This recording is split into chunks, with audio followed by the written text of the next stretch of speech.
Unti-unti na akong napapalapit sa'yo, Samantha. Pero pinagsisinungalingan kita at mabigat ito sa loob ko. Hindi magtatagal. Sasabihin ko rin sa'yo ang buong katotohanan at ibibigay ko sa'yo ang buhay na nararapat na sa'yo. Nay. Thank you, anak. Wala na si Pablo. Pinatay siya. Ipaghiganti mo ang apo ko. Hindi nararapat ang mga kabalyero sa isang Montenegro pa. Labas man sa problema natin ni Facundo, si Catherine at si Jesus. Iniisip ko lang ang negosyo natin. Welcome sa espesyal na Bartolina! Sadyang ginawa para sa mga basura ng lipunan, gaya nyo. Kinakabahan lang ako para sa mga kaibigan ko. Sana walang mangyari masama sa kanila. Sana may takas natin sila. Hindi naman sa lahat ng pagkakataon magkakasama tayo lagi. Huwag mo kami kalilimutan dito, ha? Hihintayin ko kayo sa labas. Kailan mo kailangan? Mamayang gabi sana na eh. Kung gusto niyo mabuhay, Pagsiksikan kayo dyan na para makadaga. Ito yung binanggit ni Mac Santos. Ano pa hinihintay nyo? Lumusot na kayo sa butas. Nagdaka sila! Habulin nyo! Tumawag yung pulis! Bilis! Bumalik na tayo! Paano na ba tayo mamatay? Basta na tayo mamamatay kung babalik tayo ron. Malamang alam na nila nakatakas tayo. Sisan nyo! Hindi ko nakakalayo yung mga puganting yan. Nandito na tayo eh! Wala tayong magawa! Ang importante, makalabas tayo dito ng buhay! saan dito? Sabi ni Mac Santos, sa likod ng NCF, may lagusan doon. Doon kayo mag-abang. Saan naman dito eh? Laki-laki ng lugar na to.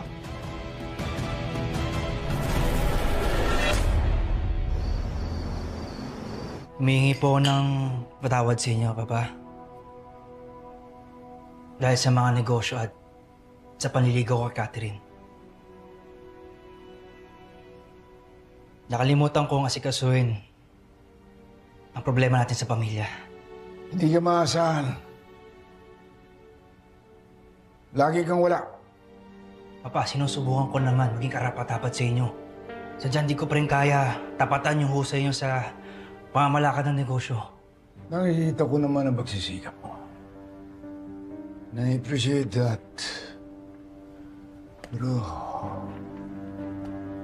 ito ang gusto kong ilagay mo sa utak mo. Ako pa rin ang ulo ng pamilyang ito. Kung ano ang sasabihin ko, yun ang masusunod. Pero Papa, sana payagan niyo ako. Naligawan pa rin si Catherine. Hindi si Catherine ang problema. Si Facundo. Para na akong gamitin niya si Catherine para kontrolin ka. Imposible mangyari yun.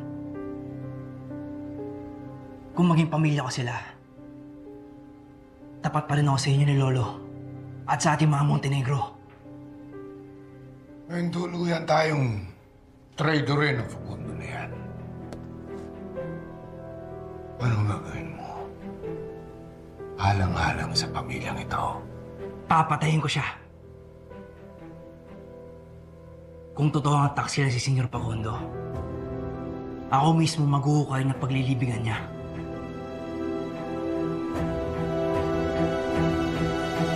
Inaalis mo ako sa burol ni Pablo para kausapin walang kwentang taong yan? Pakinggan mo siya, anak mo siya.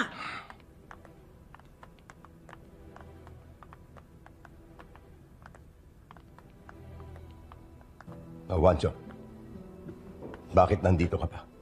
Papa, ayaw mo ko papasukin sa burol ng anak ko. I want to know who killed my son. Your son? Kailan ka naging tatay sa mga anak ko? Nilayasan mo sila. Wala kang pakialam sa pamilyang ito. Hindi ka namin kaano-ano. Papa, kabalyero pa rin ako. Even if you disowned me, I'm still your son. Umalis ka na, Juancho. Bago ko pa makalimutan na anak kita. Umalis ka na. Ayaw na kitang makita. Facundo, bigyan mo pa siya ng isang pagkakataon. Facundo! Anak, I'm sorry. Ngayon na ako nakabalik. I missed you. Hindi kita kilala. At Matagal na ako walang ama.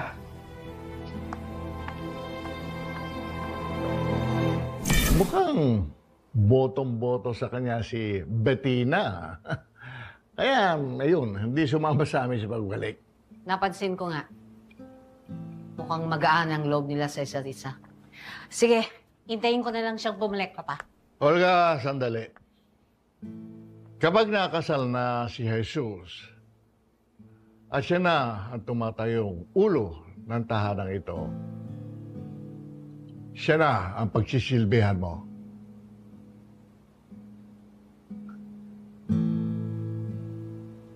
At bakit ko po siya pagsisilbihan? Eh, mas magaling ako sa kanya sa negosyong ito.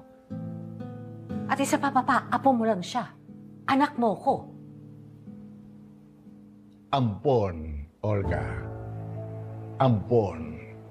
Maring nakuha mo ang aking apelyido, pero hindi pa rin kita kadugo. Sisirain lang ni Jesus lahat ng pinaghirapan. Ayoko na. Ayoko nang marinig ang mga sasabihin mo. Basta gawin mo ang pananagutan mo sa pamilyang ito.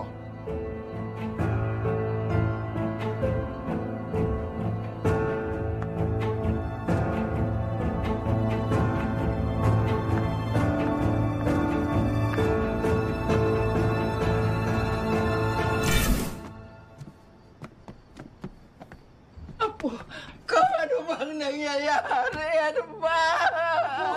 Habang may naghahanap ng mga tao sa inyo, hindi ligtas ang buhay niyo. Ang mabuti pa, wala na muna lalabas sa inyo. Manto, ano ba? Ano ba?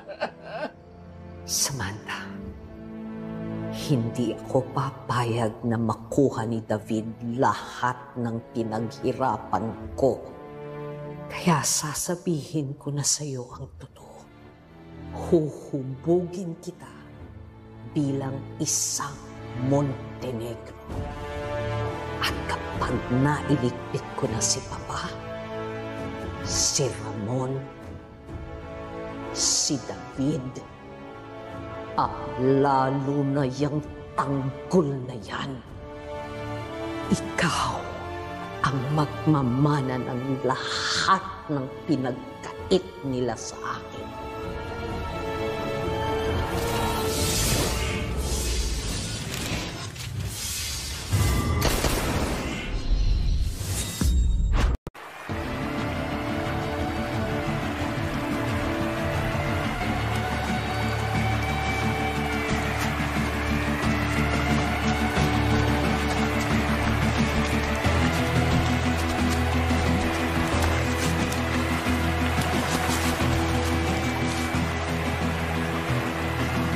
Ayun! May gumagalaw doon! Tara!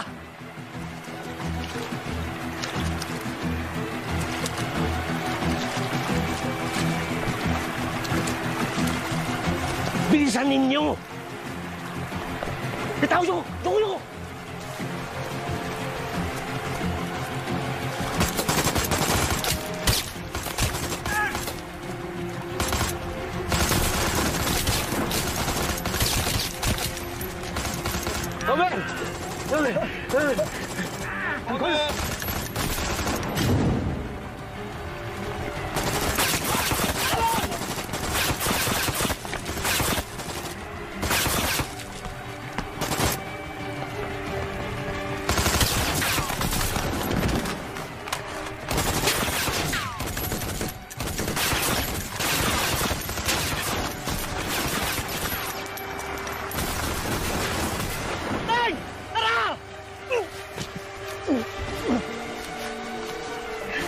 Ayan! Naku tayo! Sergio! Dito! Kainis ako, meron wala na tayong magagawa at tumakas na tayo!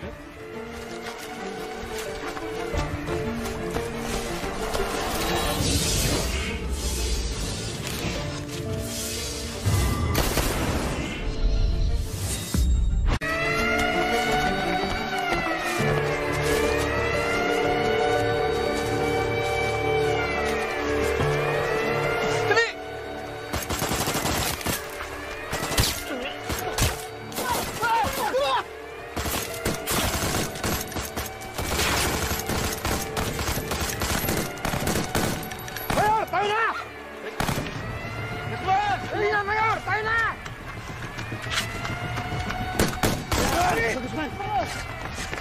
Bob! Halika na!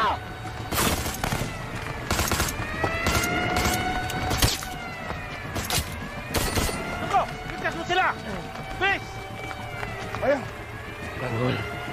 Salamat. Teng!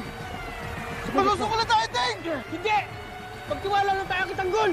Tanggol! Ay, Teng!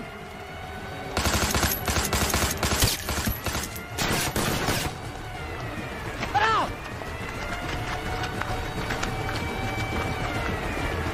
Pagkakas!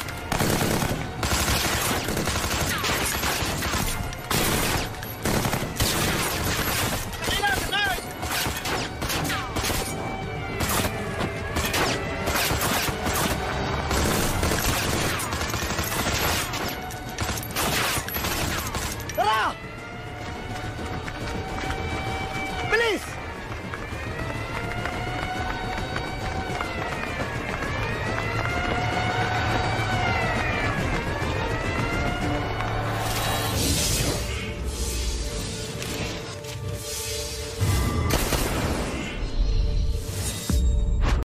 On YouTube.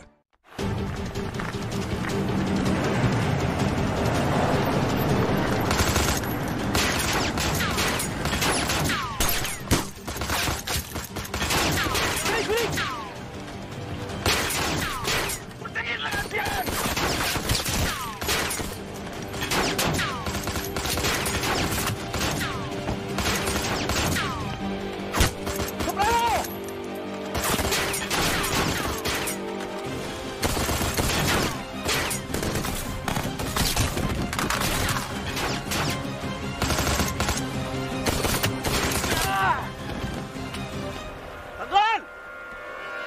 Tanggol!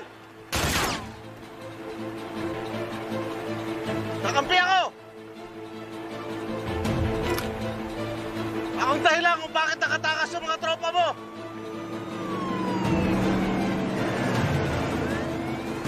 Tara!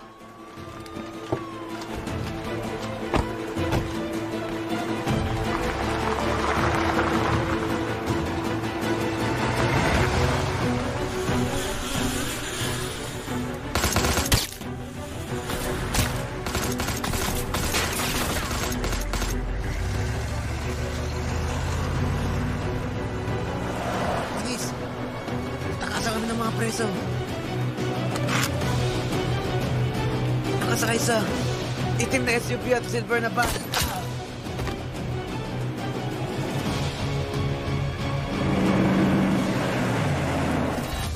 Ngayong Biyernes, July 26. Yung mga polis! Diretso mo!